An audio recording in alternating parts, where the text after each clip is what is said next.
The mirror, lost at the back of a drawer for 4 years.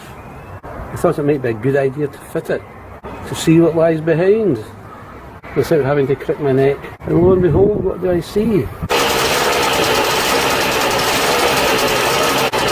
Smoke. Reading material suggests a blown drive side oil seal. Now, do I assume that's the case and go for it? Or do a leak down test? I think a leak down test. Then I'll have some evidence, one way or the other. It's 1:30 here in rural Glasgow.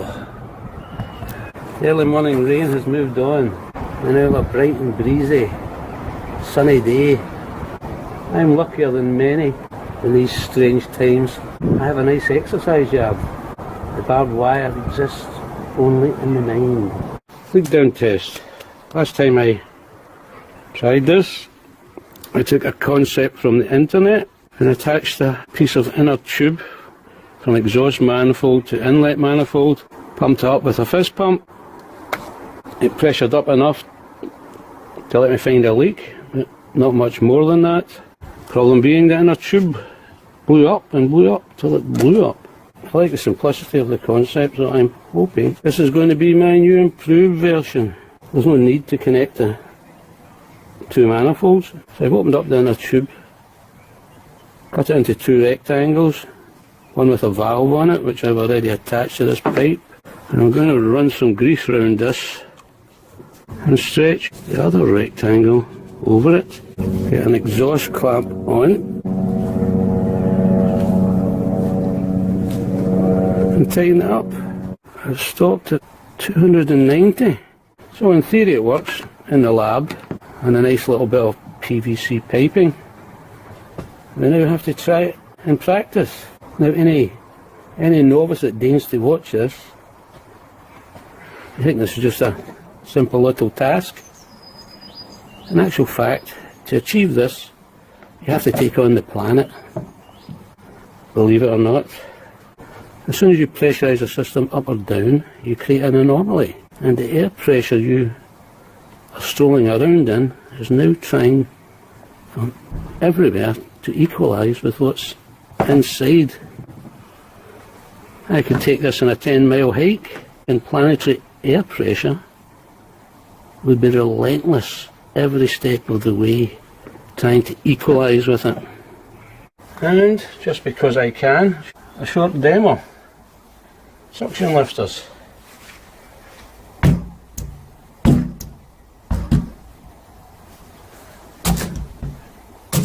Pump the air out. What's happening now is the weight of the air that we stroll around in is now pressing so hard against that it's clamping it to the glass. I could lift 50 kilos with this, just with the weight of air pressure. You can scale these pads up, connect them in sequence, and you can lift tons with this effect. So I'll allow air in, let it equalise. The effect is gone. And if I was suspending 50 kilos off this, and I kept increasing the weight, eventually that other force we stroll about in gravity would take on and overcome air pressure. Smeared the manifold with grease. The exhaust end was fairly straightforward. No exhaust clamp for the inlet manifold. Used two circlips. It was more of a pain. I've set the piston bottom dead centre. Been told that's what to do. Test time. The blood pressure gauge reads in millimetres of mercury. 300 millimetres equals 6 psi. Double the numbers to get the psi reading at any given point. Once connected up, I went looking for the definitive pressure to test that. It's elusive. Casa Lambretta tested at 280 or 5.6 psi. So I opted for that. I pumped it up and it held rock steady for a good 5 minutes. Some people suggest going for a cup of tea, so I did that, and when I came back it dropped 20 degrees. You can probably see it's dropping slowly as I speak. So now I have to go look for a slow equalisation. Been searching every which way, can't find it. So I immersed the gauge in a bowl of water. There was a steady stream of minor bubbles coming from here and under here. Pushed all the plates together, seemed to cure it. Also, seemed to be half the rate of decline of the needle. There's a steady but very slow decline. I presume whatever I'm looking for is very minor also. So I've decided I'm going to retest the gauge, and if it's pucker, the engine's coming out. I'm going to start with the flywheel, as I want to squirt this area. Anti-clockwise thread, nut and washer. An impact driver will take it off, no problems. Failing that, you'll need the holding tool. 17mm socket, turn to the right to loosen. And you put the flywheel extractor on. Little bit of tension. Tap tap with the hammer. Tension. Tap tap, keep repeating that. Eventually you'll feel it drawing loose. Then you can remove it.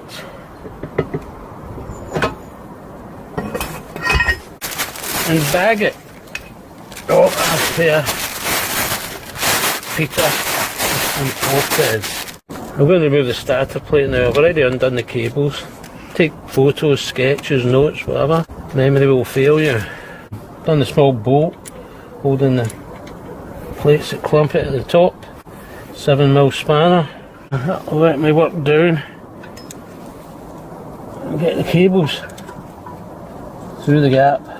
Also a cable clamp under here which has to be removed. I've marked the outline of the starter so it's going back to its original position. So the starter plate's off. A few years back, Saturday afternoon, heading home, just as I was passing through a junction with the lights at green, there was the loudest, most heart attack inducing backfire I've ever heard. I looked round to see who was guilty. Nobody obvious. A few yards further on it was. Only had to push it 1.5 miles. Mostly up a gentle incline. Put it into a garage. They diagnosed the starter plate had loosened, moved, threw the timing off and caused a partial seizure. After the bang it made the word partial was something of a surprise. So when it goes back on, I think a little dab of Loctite on the bolts. About ready to go for it. Remove the cable cluster, pull the back cable through. Takes a little bit of manoeuvring to get the bend out. Sticky recommends coming from the other end. I've had this engine out before. My one and only time of doing such a thing. I've undone this bolt and gave it a few taps with a mallet and it's moved, it's coming out. So I'm going to slip this jack under, take the weight off the engine and then drift the mounting bolt out with this extension bar. It's mentioned in stickies. It's practically a perfect size for a drift. On reflection, this is easier than I remember. If you're a novice considering this, I've took the casing cover off and the flywheel off because I'm searching for an air leak. That doesn't have to happen. You just drain the oil, take the exhaust off or not, unplug the electric wires, remove the cable cluster, the back brake cable, remove the spring, mounting bolt, and you're done. The joys of an old Lambretta. Engine's being supported on the jack. Tap the mounting bolt in flush.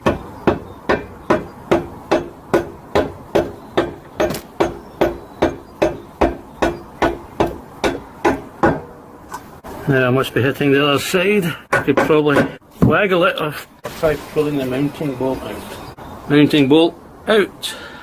I don't think I've had this engine out. I think it was the other scooter. So I'll remove the shock absorber now and then get assistance and lift up the scooter and drag the engine out from under. So shock absorber came off, no problems. So I'm going to lower the scooter, see what happens.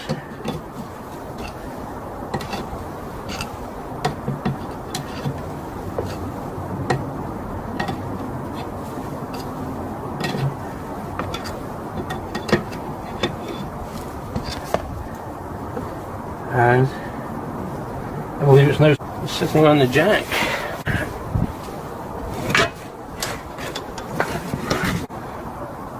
Next step is to lift up the back end and take the engine away.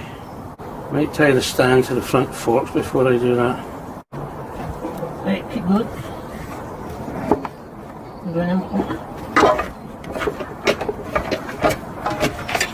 That's you can put it down.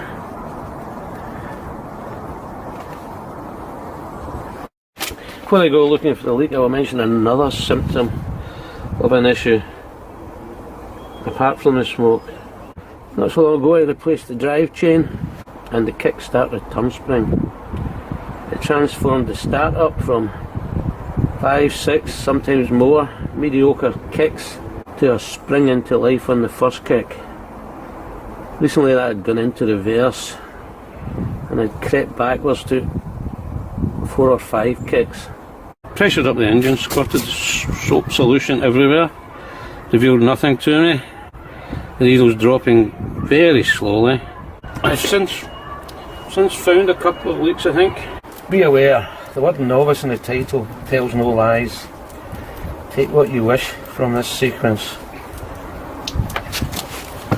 Personally, I'm okay with this.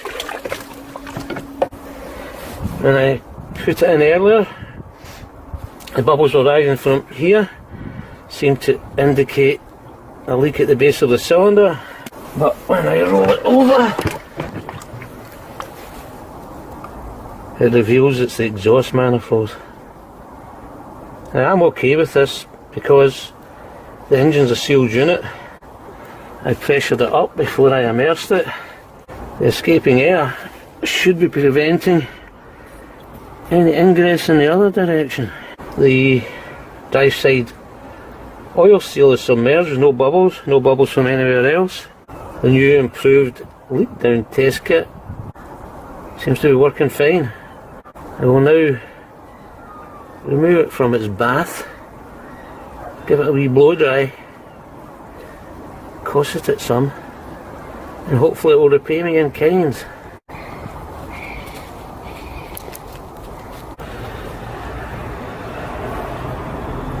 Moved the manifold. I've cleaned this up, it's pretty gunked up and black. I used a spanner to undo the manifold, 2 brass nuts, that's 1 brass spring clip, but I didn't feel much more than finger tight. Don't know why. Don't know if expansion and contraction would cause anything, but I think it was gummed down more than compressed. I think would have been lifting with the manifold. It's prized it open a bit, made the leak easier to find. Very black round here. Having removed it, I cleaned this area a little bit too. It looks like it was a long time leak. It's black up and over here and over here. Filthy inside here. Probably from since when I bought the scooter. Probably the reason for the initial start up taking about 6 kicks. For tension in the future, I don't know. You get high temperature K nuts, which are this type of nut.